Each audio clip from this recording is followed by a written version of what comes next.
मित्रों नमस्कार।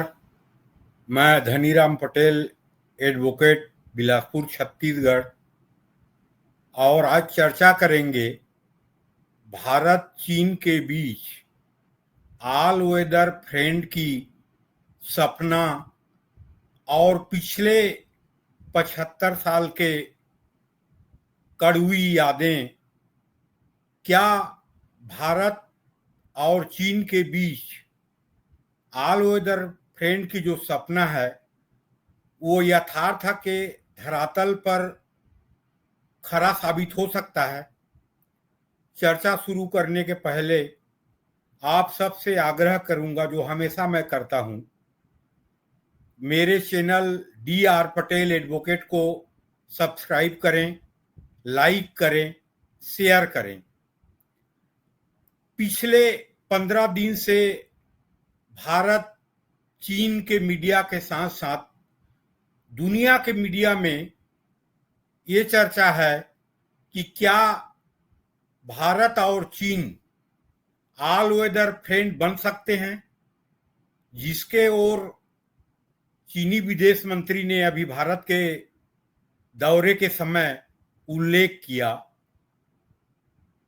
तो इसमें चर्चा शुरू करने के पहले हमारे जो पिछले 75 साल के कड़वे इतिहास रहे हैं दोनों देश के बीच संबंधों में, उसका सिंहावलोकन करना जरूरी है। भारत 1947 15 अगस्त को स्वतंत्र हुआ। चीन 1949 में कम्युनिस्ट क्रांति के बाद एक नए सिद्धांतों के साथ खड़ा हुआ विश्व के सामने। और मैं बार बार बोलता हूं कि नेपोलियन ने जो चीन के बारे में कहा था कि पूर्व में एक दैत्य सो रहा है, उसे सोने दो, जिस दिन जगेगा परेशानी के कारण बनेगा। हमारे प्रथम प्रधानमंत्री नेहरू जी जब 1929 में चीन के दौरे पे गए थे, लंबे दौरे पे गए थे 3 सप्ताह के, और उसी समय से उन्होंने एक नारा, काल्पनिक नारा शुरू किया था, हिंदी चीनी भाई भाई। लेकिन जैसे ही कम्युनिस्ट क्रांति हुई चीन में और चीन एक नए राष्ट्र के रूप में उदय हुआ, तो 1950 में सबसे पहले चीन ने तिब्बत को अपने कब्जे में ले लिया। तिब्बत को कब्जे में लेने के बाद भारत के सीमा में अतिक्रमण शुरू कर दिया, इंफ्रास्ट्रक्चर बनाना शुरू कर दिया, और अरुणाचल प्रदेश के कुछ क्षेत्रों में कब्जा किया, और अक्साई चीन जो लेह लद्दाख में है, जहां पे चीन ने भारत के लगभग 38,000 वर्ग किलोमीटर को 1962 के युद्ध के समय कब्जा किया, जो अभी भी चीन के कब्जे में है। और पिछले 75 साल से चीन की नीति रही है कि 4 कदम आगे बढ़ो, 2 कदम पीछे हट जाओ और समझौता की बात करो, चाहे वो अरुणाचल में हो, चाहे वो लेह लद्दाख में हो। चीन की नीति यही रही है। और चीनी समाज जो है वो अति आत्म स्वाभिमान से ग्रस्त रही है, अपने समकक्ष किसी को नहीं मानती है, जो समानता की बात है। यहाँ पे आप लोग पूछेंगे कि समानता के बात आप क्यों कर रहे हो, तो ये समानता के कारण ही भारत और अमेरिका के संबंध जो ट्रम्प के दिशाहीन टैरिफ पॉलिसी है उसके बाद हुई है। आपको मालूम होगा G7 कनाडा के सम्मेलन में जब मोदी गए वहां पे, तो अमेरिकी राष्ट्रपति ट्रम्प वापस चले गए और जब वापस आने लगे भारत प्रधानमंत्री मोदी, तो उनको बुलाया कि यहां तक आए हैं तो यहां भी आ जाइए। वहां बुलाने का मतलब ये था कि पाकिस्तान के मिलिट्री चीफ वहां गए हुए थे ट्रम्प के आमंत्रण पर, और ट्रम्प का मंशा ये था कि दोनों को मिला दूं और दुनिया में जो आज उसकी पॉलिसी चल रही है नोबेल प्राइज के, मैंने शांति करवा दिया और नोबेल प्राइज मेरे को दीजिए, ये प्रधानमंत्री मोदी से और असीम मुनीर से कहवाने के लिए बुलवाया था। मोदी जी ने साफ इनकार कर दिया, मेरा उड़ीसा में कार्यक्रम है। उसी दिन से आप देखेंगे, उसी दिन से ट्रम्प नाराज हो गए। और ट्रम्प की पॉलिसी ही है, अभी पिछले 25 साल में अमेरिका ने इस बात को समझा था और उसी नीति में दोनों राष्ट्र आगे बढ़ रहे थे कि भारत से संबंध करना है तो समानता पे आधारित होगी।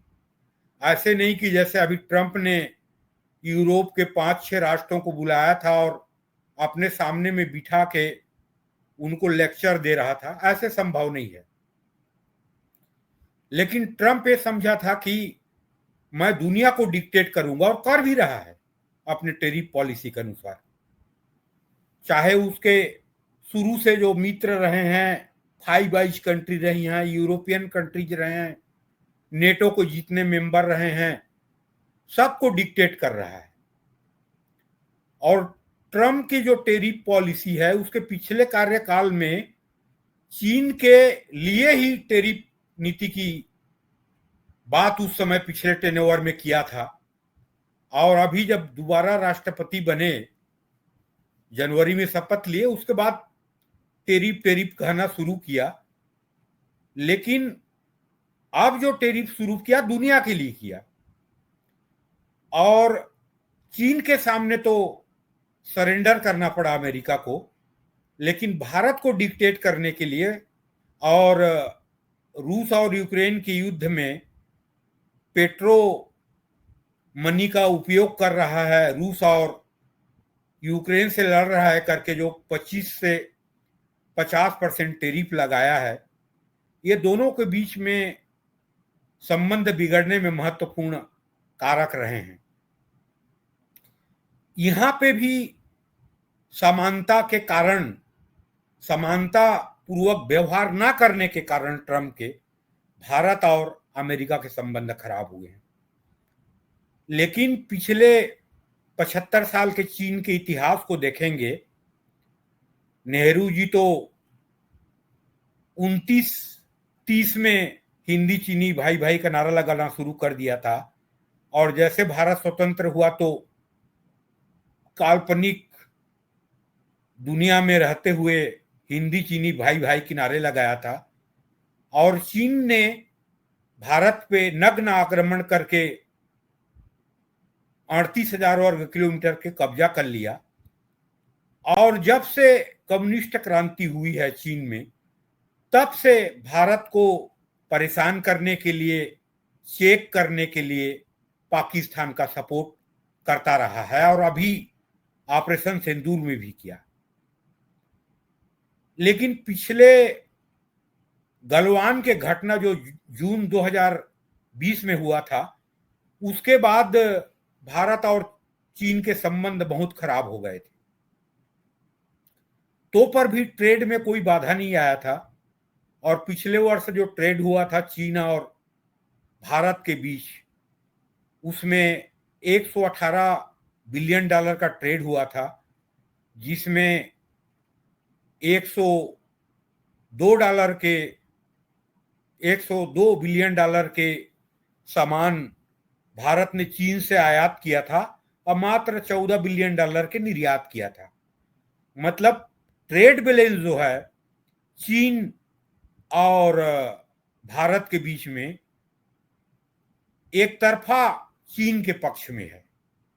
वहीं पे अमेरिका और भारत के ट्रेड को देखेंगे आप, तो ट्रेड बैलेंस भारत के पक्ष में जो 100 पिछले वर्ष 129 बिलियन डॉलर के ट्रेड हुआ है, व्यापार हुआ है, उसमें भारत के पक्ष में ट्रेड बैलेंस रहा है और भारत को 45 बिलियन डॉलर के फायदा रहा है दोनों के बीच में पिछले साल, जो पिछले लंबे समय से चला आ रहा है।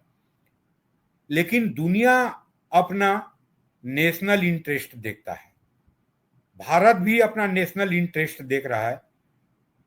लेकिन पिछले 15 दिन से मीडिया में चर्चा चल रहा है, भारत में लोग बोल रहे हैं कि भारत चीन दोस्त बन जाएंगे। चीन बोल रहा है कि हम ऐसे प्रयास करें कि हम ऑल वेदर फ्रेंड बन जाएं। लेकिन पिछले कड़वे इतिहास को देखेंगे तो उसमें चीन को बहुत महत्वपूर्ण कदम उठाना पड़ेगा। महत्वपूर्ण कदम भारत के साथ समानता की व्यवहार, ट्रेड बैलेंस जो चीन के फेवर में है उसको बैलेंस करने का प्रयास करना, ये चीन के हाथ में है। और सीमा समझौता जिसमें 38,000 वर्ग किलोमीटर जो कब्जा किया है चीन ने, उसको भारत को वापस करना।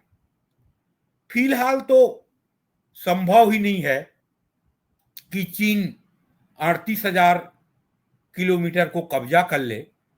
लेकिन चीन के जो हरकत रहे हैं पिछले 75 साल से, और हमेशा अरुणाचल प्रदेश के बारे में बोलता रहता है कि वो अपना है, वहां प्रधानमंत्री राष्ट्रपति यात्रा ना करें, और पाकिस्तान को जो हमेशा सपोर्ट कर रहा है।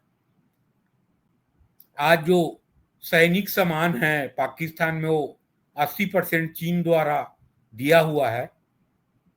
तो इन सब मुद्दों पे रिजोल्यूशन नहीं होगा, सॉल्यूशन नहीं होगा भारत और चीन के बीच, तो ऑल वेदर फ्रेंड की जो भारतीय मीडिया की कल्पना है वो संभव नहीं लगता।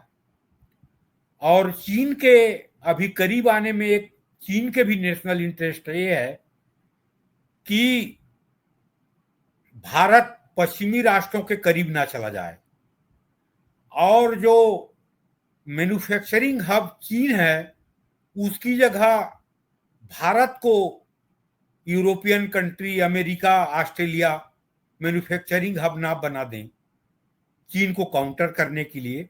सबसे बड़ी चिंता चीन की ये है और ये हकीकत है। और भारत और चीन के बीच अभी संबंध में जो प्रगति हुई है, मैत्रीपूर्ण संबंध की ओर बढ़े हैं, और चीनी विदेश मंत्री वांग यी अभी जो आए थे उसमें रेयर अर्थ मिनरल जो है भारत को एक्सपोर्ट बंद कर दिया था चीन ने, वो शुरू करने की बात कहा है। यूरिया की एक्सपोर्ट बंद कर दिया था चीन ने, उसे बहाल करने की सहमति हुई है।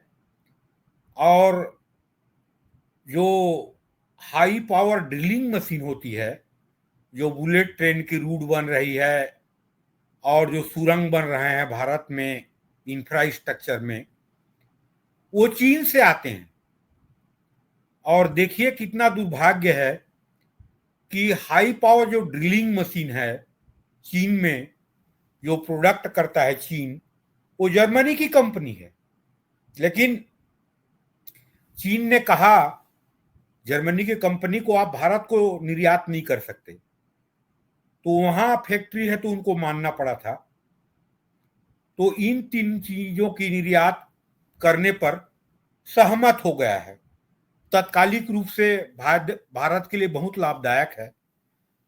और ट्रंप इसी नीति पे चलते रहे, टैरिफ की नीति पे।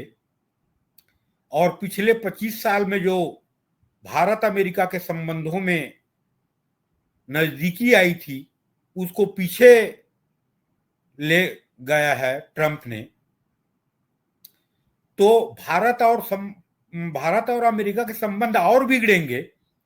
उस स्थिति में भारत के एक्सपोर्ट के लिए, भारत के जीडीपी के लिए रसिया और चीन सहयोग करेंगे। रसिया और चीन दोनों के बीच ट्रेड बैलेंस जो है one sided favour of Russia and one sided favour of China है। तो ये तीनों राष्ट्रों में इस मुद्दे पे नियंत्रण हो जाए और कोऑपरेशन हो जाए तो अमेरिका से जो भी अभी हानि होगी उसको भारत कवर कर सकता है। मैं जो बोल रहा हूं उसको भारत सरकार नहीं जानती है, ऐसी बात नहीं है। आज हिंदी चीनी भाई भाई के जो मीत है उससे भारत बाहर निकल चुका है और भारत भी अभी चीन से जो संबंध बढ़ा रहा है तो अपने नेशनल इंटरेस्ट को ध्यान में रखते हुए आगे बढ़ा रहा है। इसका मतलब ये नहीं है कि चीन और भारत ऑल वेदर फ्रेंड बन जाएंगे और भारत और चीन के बीच जो विवाद के कारण हैं वो समाधान नहीं होंगे, हो जाएंगे, हो भी सकते हैं। लेकिन इसमें महत्वपूर्ण कदम चीन को उठानी है, चाहे अक्साई चीन के 38,000 वर्ग किलोमीटर के कब्जा की हुई भूमि हो, चाहे सीमा विवाद को उकसाने वाली कार्रवाई हो, चाहे गलवान जैसे कार्रवाई हो, सब में चीन को कदम उठाना है, भारत को उठाना नहीं है।